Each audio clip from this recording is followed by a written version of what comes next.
There's a word people don't use enough, a word that holds more power than they realize. It doesn't come with applause. It doesn't make you popular, but it will shape who you become. No is the word. Most are too afraid to use it. They want to be agreeable. They want to be accepted, included, validated. So they nod along. They go along with the crowd. They say yes to things that betray who they really are. But I've seen what that leads to.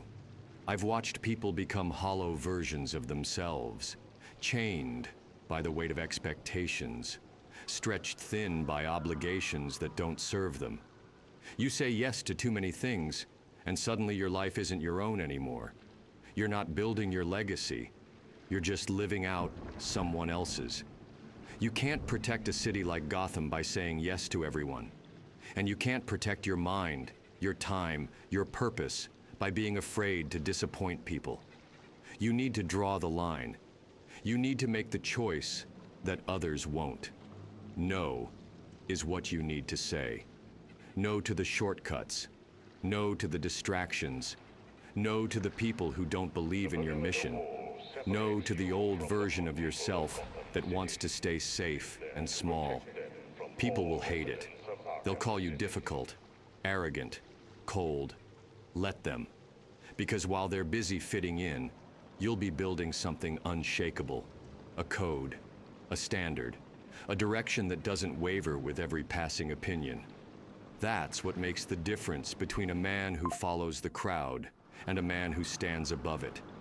Every time I said no to fear, to compromise, to corruption, I stepped closer to becoming something more than just a man.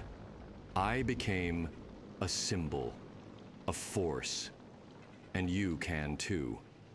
But it starts when you stop being afraid of rejection, when you stop apologizing for choosing yourself. Because the world will offer you 1,000 roads that lead nowhere, and every single one of them begins with a weak yes. So you have to be strong enough to stop, strong enough to speak the word they don't expect, strong enough to say no, not with hesitation, but with purpose. Because when you say no to what doesn't serve you, you say yes to who you're meant to be. That's not selfish. That's not cruel. That's survival.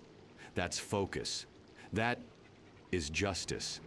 So the next time they try to pull you off your path, tempt you with comfort, or distract you with noise, don't explain yourself. Don't ask for permission. Just look them in the eye and say it. Say it like your future depends on it. Say it like a warrior drawing the line before battle.